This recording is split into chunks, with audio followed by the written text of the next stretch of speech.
The conversation today is about really what do you do when you're doing everything right and you're not getting the right result? What do you do when you're making all the sense but nobody's listening? Do you just get angry? How about those who are getting the attention and the result? Hate them, castigate them, find ways to cast aspersion on the things that they're doing? Or are there things you can learn? You see, our society has gotten it wrong in its attempt to define progress by looking at the attention people get. We've gotten it wrong by trying to define what makes sense by looking at the accolades. Maybe sometimes it's not about that. And I'm not here to tell you about what you should do and how you should get all the attention and all that. But I'm about to focus your attention on you to help you understand. Maybe you're not looking at the right place and maybe you're not looking in the right direction. There is a kind of resentment nobody likes to admit. And that is when you see people who are not doing up to what you're doing and yet are getting the kind of result you're not getting. The fact that you keep making sense and yet nobody is listening.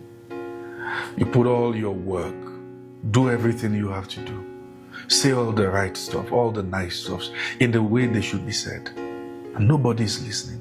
Nobody's paying attention. Nobody's checking twice. Nobody's clicking like, comment, or share.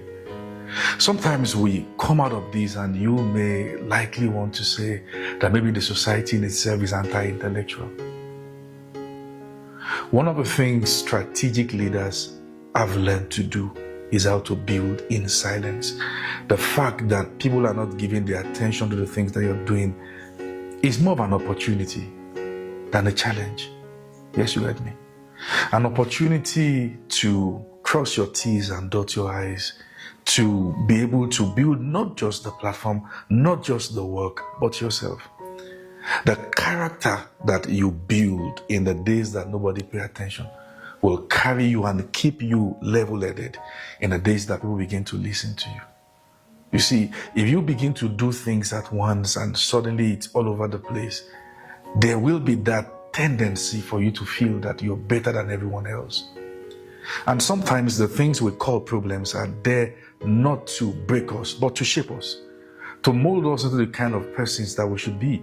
The people who can really handle the light, who can handle the success, who can handle the attention.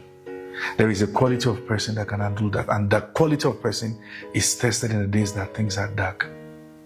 The sense of loneliness that you feel in your heart, the discouragement when you do everything right and nobody is listening to it, the pain, the silence, the conclusion that maybe you are not loved, the rejection. In itself, that fire is not just burning, it is refining. It is not destroying, it is molding. It is not pulling down, it is building. Amen. I remember years ago we were planning a major meeting and I separated myself to fast, to pray. And guess what? In one of those prayer meetings, I heard something strange. I heard God say to us, a word of prophecy came, and I'm going to do in this meeting what I've never done before. At that time, I was living in the face your apartment. If you know what that means, then you're a Nigerian. That kind of house where you have just rooms, people facing each other. You have to manage everywhere. You have to share the toilet. You have to share the kitchen. That was the kind of place that I was. So I expected so much from the meeting, particularly because God spoke. And also I went on the stretch of fasting. I think 9 days, no food, just water. And there, the day of the meeting came. Oh, before the day of the meeting, I imagined what was going to happen in the meeting, the flow of the Spirit, mighty outpouring. I went to a fashion designer and I emptied my account to make a white native. I wanted to look like Benin. I said to myself, when I step into this place, it will be clear that a powerful man is around. The day of the meeting, I didn't have a car. So the fellowship, the church, or they were not a church, a fellowship went to go borrow a car from a fellowship on campus because Pastor Lazarus wanted to use the car. So they came with that bus to pick me from my face you house and straight to the venue of the meeting. What I noticed was that it was raining heavily. When we got to the venue of the meeting, I was hearing sounds from afar. And I kept saying to myself, I want to believe and I hope that this kind of sound is not coming from the meeting we have labored for, we have prayed and fasted. I want to believe. I thought the sound was going to be the least of my problem till I stepped into the venue of the meeting and I saw something strange. A sight no visionary I want to see. It was almost empty. The people we had invited, nobody showed up. The gospel minister we invited to come and sing, as he held the mic, because of the rain, it was shocking them. So you were having all kinds of sounds everywhere.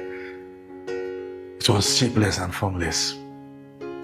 And there I stood with anger, resentment, pain, questions in my mind. God must have lied to me, I said. Lied to us. He said something was going to happen in this meeting that has never happened anywhere else. What could it have been? I climbed up to preach, and I was so angry. I preached with anger. Every altar call I called that day was with pain. I called them like, if you're not ready to give your life to Christ, go and die and burn in hell. You should go and all. That was the feeling I had.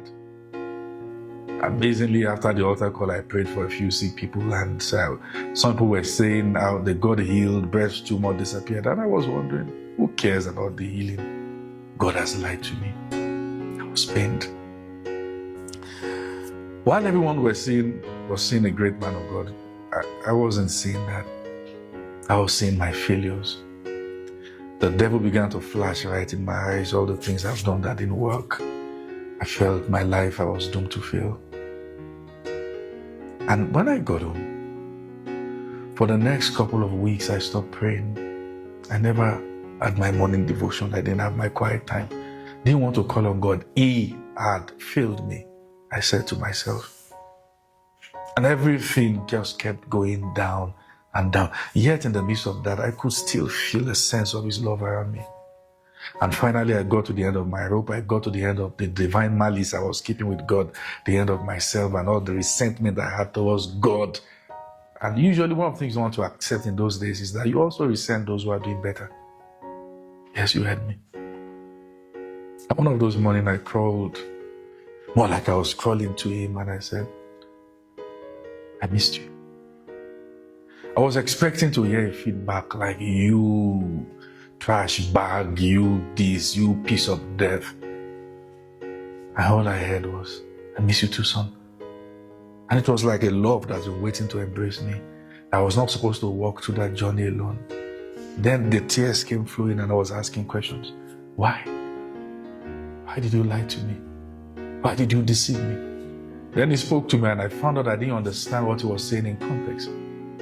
He said, you were expecting me to make a meeting while I'm still making a man. My focus in this season is you, not the meeting. You are my concern.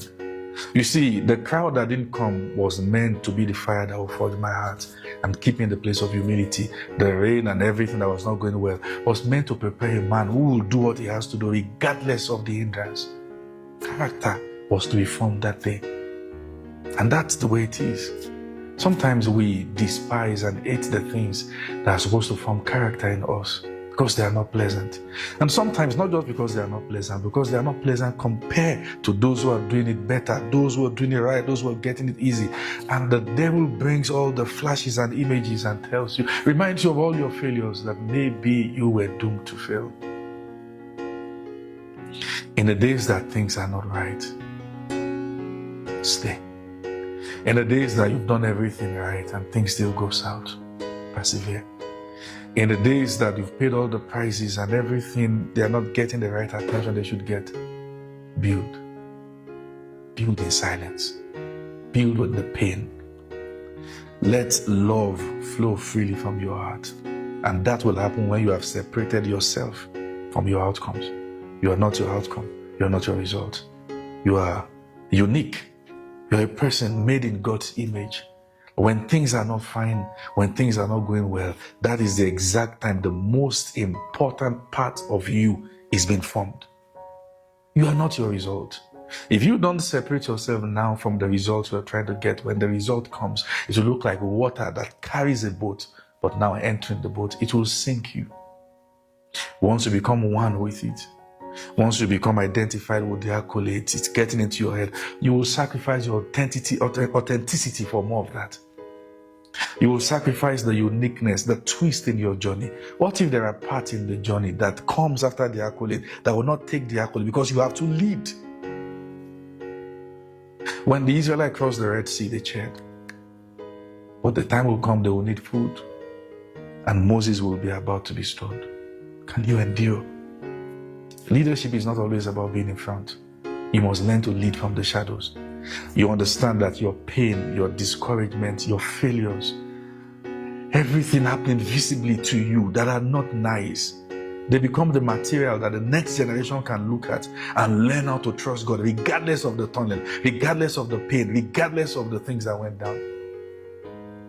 That your life is not just a message when things are fine. It is also a message when things are bad. When things are fine, it shows people that God can be trusted. When things are bad, it also shows people that you can still trust regardless. You can wait in hope. You can build in silence. God is not just good when things are good. He's also good when things are not right. And sometimes the most important lesson are the things that we will find out later, not in the immediate. So the question is, what kind of leader do you want to be? Do you want to make sense, or do you want to leave a legacy? Do you want to get it quick, or you want to do it right? Whatever decision you make will reflect in the way you handle adversity. But my message for you today really is build in silence. Wait, even when things are not fine. I'll see you some other time.